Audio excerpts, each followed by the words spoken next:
Bem-vindo, aluno do CBESA, a mais uma videoaula a respeito da sua certificação ABIMA. Nós vamos ver hoje, questão comportamental a respeito de como que o investidor também, como que temos que tratar o restinho da questão comportamental do investidor, questão de suitability também, de enquadramento, desenquadramento dos investimentos que nós vamos fazer nas carteiras aí para nossos queridos clientes. Legal? Lembrando você que, se tiver dúvidas, envia-nos e-mails para dúvidas@cbesa.com.br, que iremos tirá-las aí sem erros, sem delongas. Dá uma olhadinha lá na tela. Então, pessoal, o que acontece? A parte aí de finanças comportamentais, essa parte final aí que a gente precisa ver, é exatamente o seguinte: aversão à perda. Tudo que a gente viu até então se resume à aversão à perda. Como assim, professor? Pessoal, aversão à perda. O fulano, cicrano, beltrano, as pessoas, elas odeiam perder. Então, o que acontece é diferente do risco. As pessoas, elas até de fato aceitam risco. Porque, olha só, um exemplo que eu uso muito sempre, gente. Vocês conhecem a história do golpe do bilhete, né? Então, o que acontece? O golpe do bilhete, ele pega geralmente dois tipos de investidores, não sendo preconceituoso, sem estereótipo. É mais normal o golpe do bilhete pegar quem?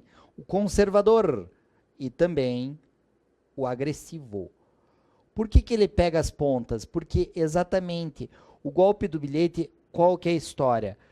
Tem um bilhete premiado, entre aspas, que para você ter ele na sua mão, que vale 500 milhões, por exemplo, 500 mil, você teria que adiantar 10 mil.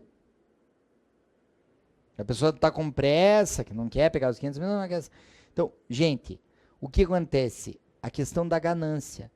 A ganância, ela aceita risco.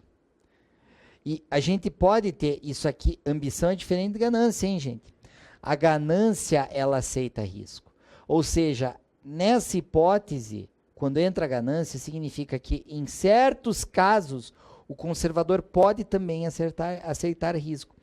Só que, tanto conservador quanto moderado agressivo, o problema é o seguinte: elas não têm aversão ao risco, elas têm aversão à perda. Então, não se trata tanto que as pessoas odeiam a incerteza. Ai, meu Deus, odeio não saber o que vai acontecer, porque tudo é uma incerteza. Mas sim, elas odeiam perder, certo? E o risco pode ser bom ou pode ser ruim, a gente já sabe disso, já viu várias vezes. Então, na aversão à perda é que existe o medo do arrependimento, porque as pessoas não gostam de jogar, de assumir seus erros, assumir suas perdas ou erros. Então, o que acontece? Você vê uma pessoa que fica um tempão relutante, com um papel na mão, não vendendo uma ação, a ação está caindo, ela fica abraçada com aquela ação, certo? Porque ela tem aversão à perda e ela sabe quanto mais baixo pode o quê? Subir de volta e ela deixar de ganhar. Então, é muito complicado esse mercado acionário nessa parte. Por quê? Porque as pessoas, elas fazem os trades delas com base em questões psicológicas e a gente tem que tirar a subjetividade e colocar a objetividade. Por isso que existem as estratégias das carteiras, das alocações, exatamente para evitar com que isso aconteça. Então, porque por mais que exista um arrependimento, pelo menos a pessoa coloca uma coisa na cabeça: eu fiz o planejado. Deu certo ou não deu certo? Eu fiz exatamente o planejado. Isso é meio que, na verdade, não que tenha que confortar um erro, no caso, uma perda, mas é mais garantido você operar com alocações de recursos? Óbvio, né? Colocando planejamento. Se der errado, a próxima vez, você planeja de uma forma melhor, né? Então, tenta ver quais foram os erros do planejamento. Então, isso explica porque tantos potenciais investidores preferem oferecer a gestão de seu patrimônio a um terceiro, mesmo sem exigir comprovação clara da sua capacidade. Olha que interessante. Então, poxa vida, você está aí estudando para conseguir um lugar ao sol, para conseguir um cliente bom, para conseguir né, ter um sucesso em sua carreira, e tem tantas pessoas que deixam os recursos na mão, né, de falsos profissionais aí, ou profissionais que não têm conhecimento, competência nenhuma, apenas por quê? Porque elas querem passar a culpa para frente. Sempre tem que deixar muito claro, e isso é o que o curso mais deixa claro. A responsabilidade de investimento é do investidor. Você está lá para o quê? Sugerir e estruturar o processo de investimento desse cliente, né? Não para obrigar nada. Você não pode obrigar. Então, a partir do momento que você não pode obrigar, vamos ajudar. Só que nós não podemos, né, exatamente, a gente tem que saber que a responsabilidade sobre o investimento é do investidor. A gente analisa e adequa os produtos a esse investidor. Legal? Bacana? Dá uma olhada lá na tela. Dentro disso é muito importante também, quem tem, no caso, a reação adversa do remédio é o cliente. Então, por isso que muitas vezes as pessoas não entendem isso e deixam para um terceiro, né, sem capacidade ou competência ou certificação nenhuma dessas pessoas. Então, daí eles podem atribuir o erro ao outro. Ou muitas vezes dizem que deixaram dinheiro na mão de alguém só para não assumir o erro, né, gente? Que é o medo do arrependimento. Então, isso também é uma questão, é um viés comportamental. Legal? Muito importante também a gente analisar as fases, que período que a pessoa está vivendo, né? Olha só, uma senhora correndo riscos. Gente, na verdade, não existe dizer não, você não vai fazer isso. Você só tem que ser mais comedido com investimentos mais riscos para pessoas mais senis, mais idosas. Mas não que você possa, no caso, proibir um investimento de acordo com o que o investidor quer, sempre atendendo a ele. Certo, não recomendar, mas você não pode obrigar. Lembra, sempre o API em primeiro lugar. Até 35 anos, como é que a gente tem que respeitar isso? Geralmente é a fase de acumulação de reservas, onde o investidor vai querer guardar, vai querer até aumentar seu capital para adquirir algum bem. Então, esse é o chave. Essa idade aqui, até os 35 anos, qual que é o perfil do investidor? Ele está aí casando, no caso, ele está também bolando ter uma casa própria, ele está bolando o quê? N coisas. Se ele já tem casa própria, melhor ainda, está querendo comprar uma casa na praia, ele está querendo comprar um barco, ele está querendo curtir a vida, criar uma poupança para sempre poder viajar. Então, o que acontece? Né? Ou adquirir algum bem, ou fazer alguma viagem, não é via de regra, depende. A geração X, que são os nascidos antes de 80, né? Eles têm mais isso fixo na cabeça. Já a geração Y quer viajar, a gente tem que respeitar sempre o interesse do cliente, né? A geração Y já não é mais tão apegada às coisas, né? Então tem essas questões aí das diferenças das gerações. De 36 a 60 anos é a fase de consolidação, de uma forma geral. É onde a pessoa já talvez tenha juntado alguma coisa, ou se não juntou nada, está na hora de, né, agilizar, porque o prazo dela para investir não está tão longo assim, ela vai querer gozar de benefício de aposentar-se logo, né? Ou seja, logo não, né? Mas aos 60 anos, ou talvez antecipar até a aposentadoria, ela pode, depende de cada um para cada um. Mas é a fase da consolidação, da estabilidade, né? Ela já pensa nos estudos dos filhos, começa a bolar outras coisas. Acima de 60 é que é a fase do consumo. E o que acontece, né? Acontece que muitas pessoas ainda depois dos 60 desaposentam, voltam a trabalhar, né? Que também não é problema nenhum. Então, o que acontece? Isso é uma forma geral que a prova enxerga assim, tá? Até 35, a reacumulação, consolidação e a fase do consumo. Pode ter variações aí de alguns anos para cima, para baixo, mas geralmente é isso. Uma coisa que você tem que só tomar cuidado, menor a tolerância ao risco e menor a sua tolerância também para oferecer produtos de risco deve ser, quanto maior é a idade desse investidor, legal? Sempre respeitando cada caso um caso, mas existem aí 3 fases na vida dos investidores, legal? A gente tem que ver agora também o processo de venda, como é que você vai estruturar uma venda para um cliente, Você vai ter que fazer diagnósticos, né? Geralmente, já as instituições já possuem, né? Além do levantamento do perfil do cliente, que é aí feito nas instituições, onde você trabalha, ou numa corretora, ou numa distribuidora, o processo de venda tem que ser bem estruturadinho, sempre explicando, mostrando aí os formulários de informações complementares, né? Ou seja, direcionando, fazendo a alocação de recursos que a gente já viu. Dá uma olhada lá na tela. Então aqui, gente, pessoal, importante ali, ó, o profissional financeiro deve procurar oferecer uma proposta principal, né? Colocando aí uma estratégia de investimentos, e colocar pelo menos 2 cenários alternativos. Isso se recomenda. Por quê? Tá, se cair, o que a gente faz? Então a contingência, né? Tá, se tá muito bom, vamos rebalancear a carteira? O que a gente vai fazer?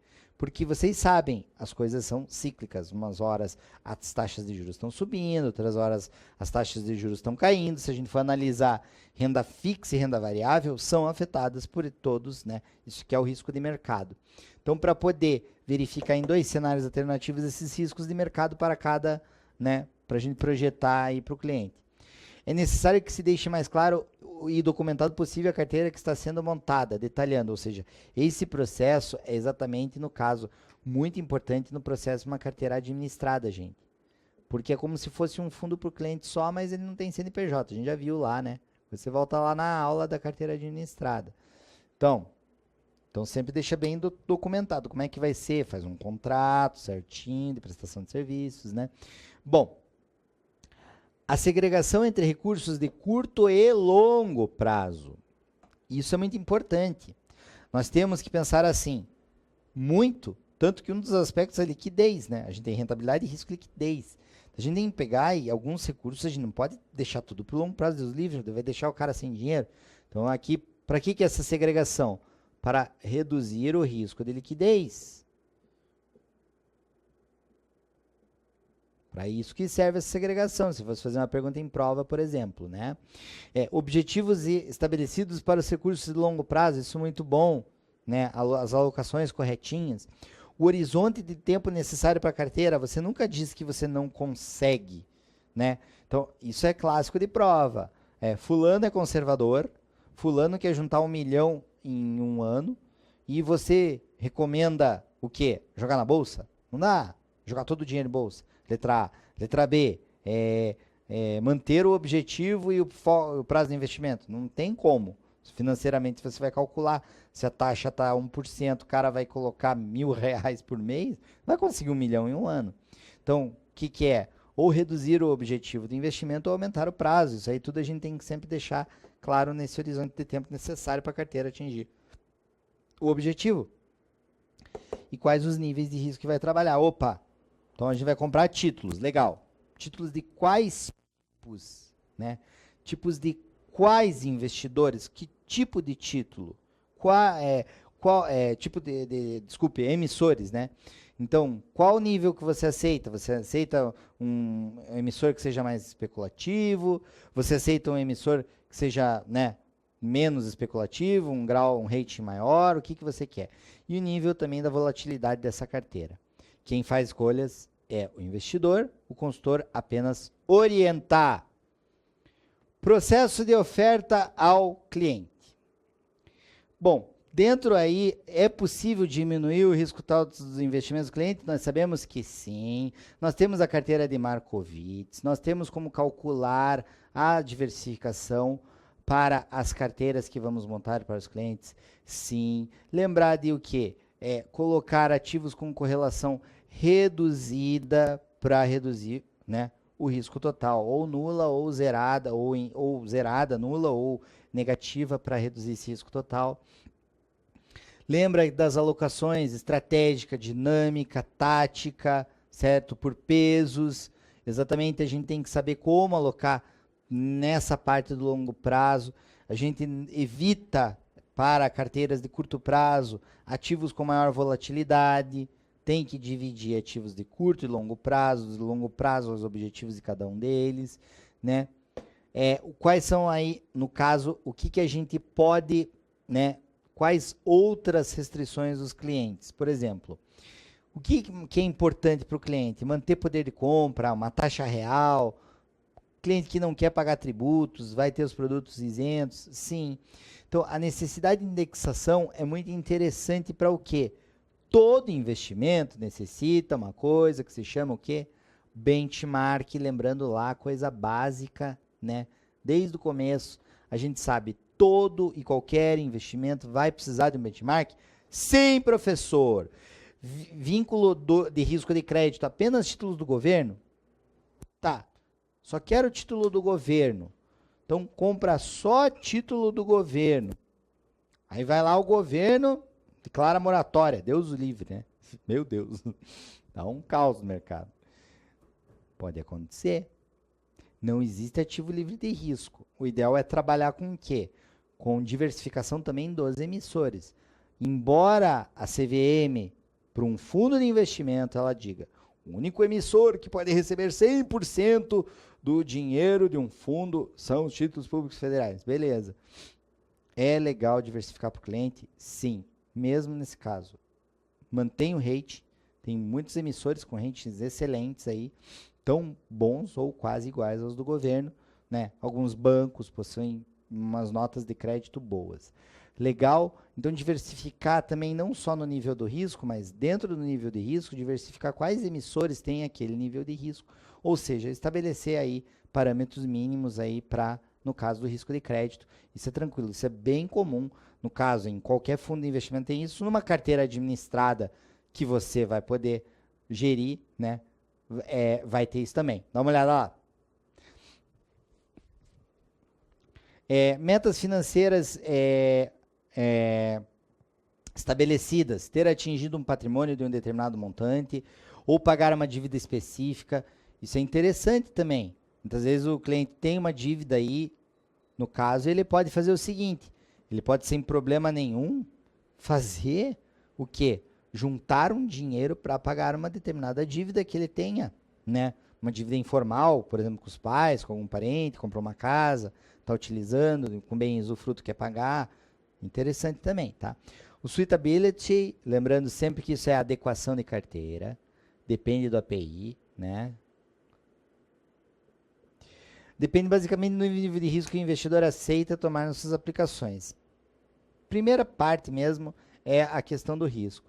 Aí depois do risco, do horizonte de investimento, ou seja, quanto risco ele aceita, qual o prazo que ele quer, o nível de rendimento desejado dessas acumulações de capital, se eu quiser colocar, por exemplo, uma previdência ou bens para renda futuros, seu conhecimento a respeito dos produtos, sim, do horizonte de renda a receber, ou seja, daqui quanto tempo eu estou juntando esse dinheiro, quanto tempo eu vou receber essa renda também, no caso da previdência, lembra lá, né? Ou seja, renda por prazo certo, renda permanente, no nível de despesas familiar, do nível de segurança a garantir, tudo mais. É bem completinho aí, no caso, precisa fazer isso aí. Legal? Outra coisa importante também é identificar, na hora que a gente está fazendo todo esse procedimento de venda, que a gente vai usar os cálculos que a gente já estudou, é ver o histórico do cara. Porque é o seguinte, se o cliente sempre aplicou de uma determinada forma, ele pode demonstrar um perfil mais conservador, tá? Então, muitas vezes a gente acaba tentando forçar investimento para algum cliente, não forçar, né?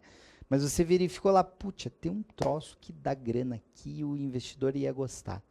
E você fica focado naquele produto, né? A gente tem que ter empatia, sim. Mas quando a gente tem demasia, a gente acaba forçando o cliente e você perde o cliente. Essa que é a verdade. Tem que respeitar muito, também verificar.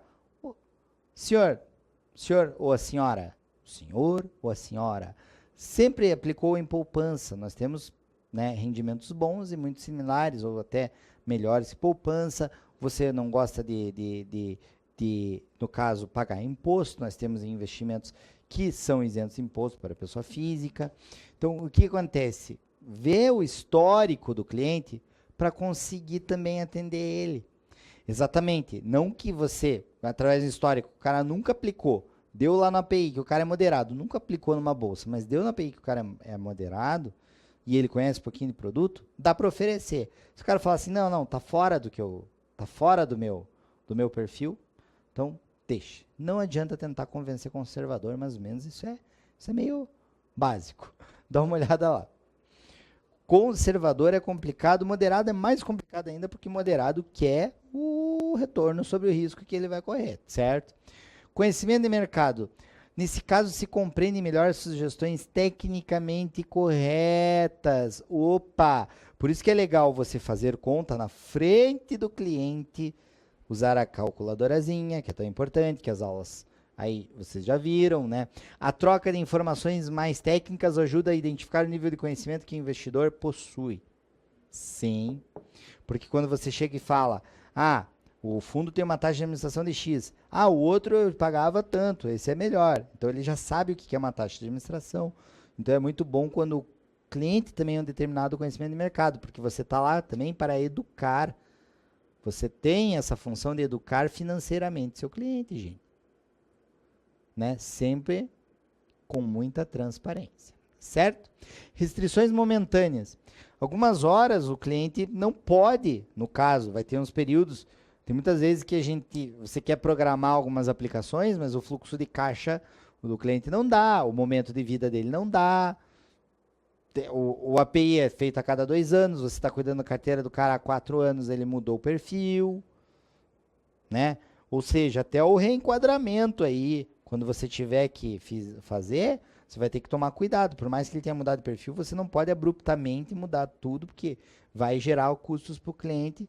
Legal? O API sempre, quanto tempo? 2 anos, eu falo isso, porque cai em prova. 2 anos o API. Beleza?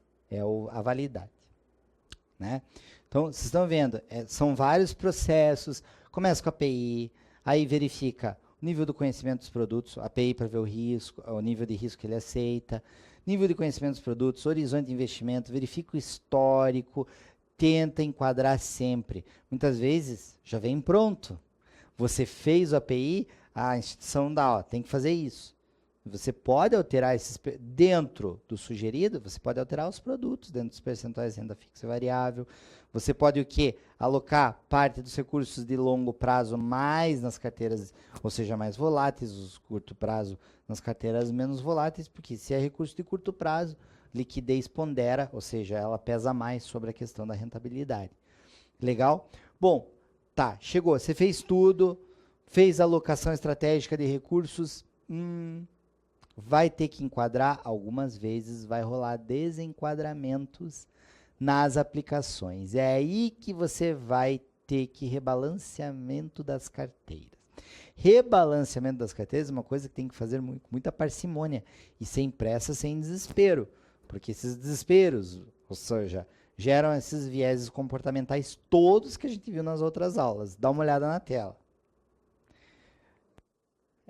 Então, controle e rebalanceamento de uma carteira é exatamente o desenquadramento. Ele se dá em 2 casos. Isso cai na prova. Cai. Tá? E isso é uma das coisas mais importantes aqui dessa aula. Existem 2 tipos de desenquadramentos, gente. O desenquadramento ativo e o desenquadramento passivo.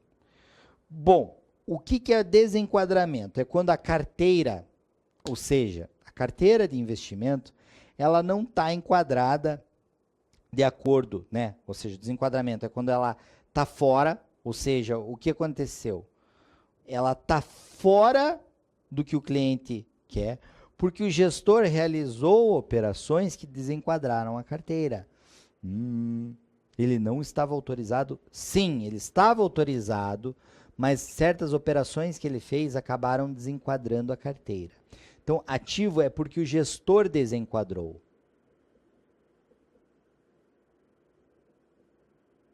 Isso é muito importante.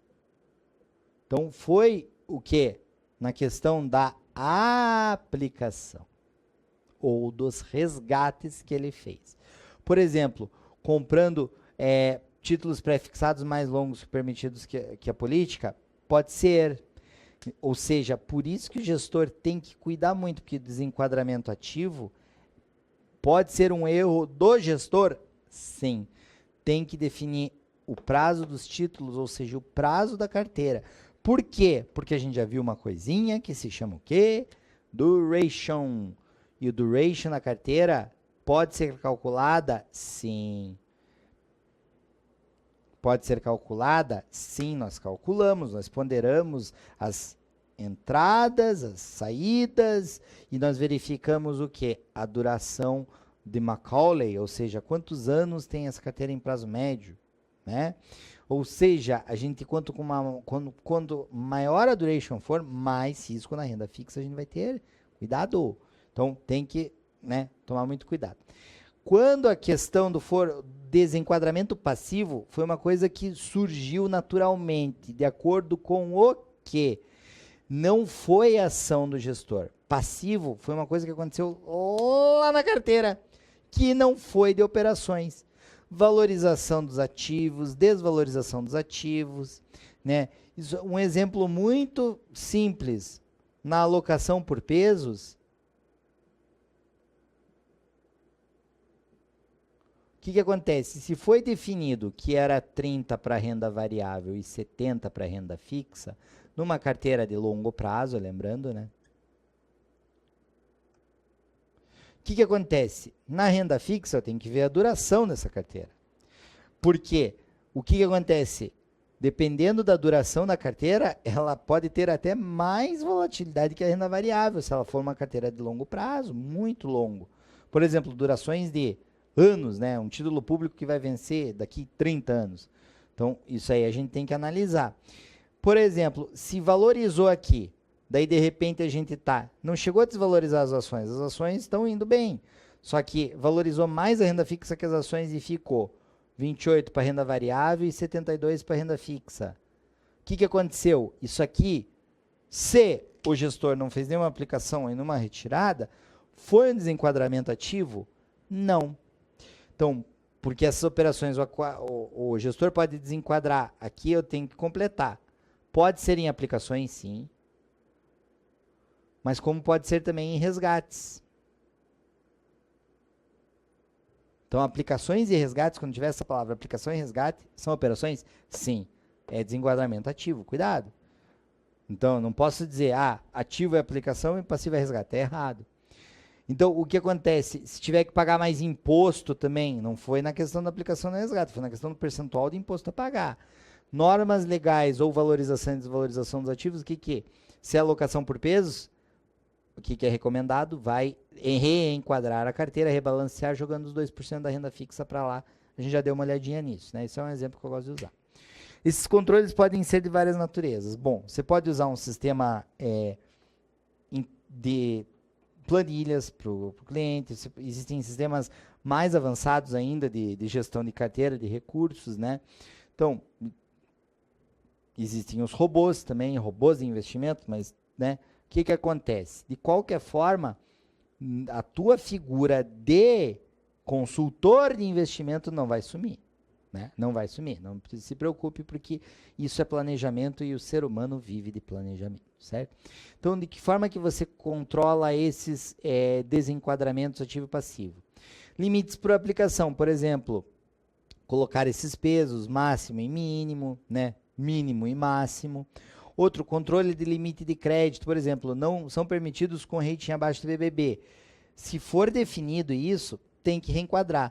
Que reenquadramento, o que acontece? Você aplicou, isso é muito importante, hein? Pode perguntar isso na prova, por isso que eu sempre falo.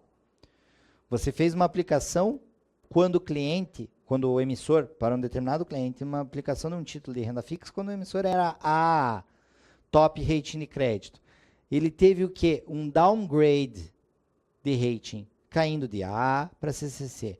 Esse desenquadramento, o que foi? Desenquadramento passivo. Por quê? Foi questão mercadológica? Foi. O que vai acontecer, então, com os valores desses títulos? Vão sofrer queda.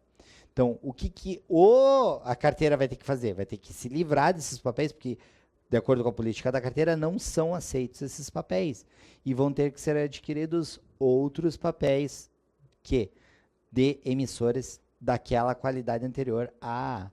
Tem que reenquadrar mesmo no caso de questão de desenquadramento passivo, hein? Rebalanceamento é nos dois desenquadramentos, no ativo e no passivo. Dá uma olhada lá. Então, muitas vezes a gente acha, não, eu fiz um erro, o cliente não gostou, o cliente não vai te largar. Desenquadramento ativo. Muitas vezes o cliente também, ele tem que aprovar. Se ele te deu a gestão, é gestão discricionária da carteira. Se ele não te deu, o cliente fez uma gestão não discricionária, ele não entregou, certo? Ele não entregou aos seus cuidados. Então, o desenquadramento ativo pode ser com o cliente operando a carteira? Sim. Beleza? É o que mais ocorre, né? Geralmente. Desenquadramento é quando o gestor da carteira é o próprio cliente. Legal. Controle de limites de risco de mercado. Por exemplo, o limite VaR para essa carteira é 2% em um dia com 95% de confiança. Isso é muito legal, hein? Por quê? Passou o VaR ele calcula quanto que você pode perder, né? Com um determinado intervalo de confiança, num determinado período de tempo. Se estourar esse VaR, ou seja, se estourar esse percentualzinho, o VaR é muito aplicado para o quê? Reduzir o risco de mercado, também o risco das operações alavancadas. É utilizado o VaR que a gente já viu. Você pode aplicar isso, tudo que você aplica num fundo numa carteira. Então, reenquadrar a carteira, pessoal, determinar os níveis de risco de crédito, risco de mercado e risco de liquidez. Esse liquidez é um pouco mais fácil, até mesmo porque você pode escolher os prazos dos papéis. Correto? Bacaninha aí.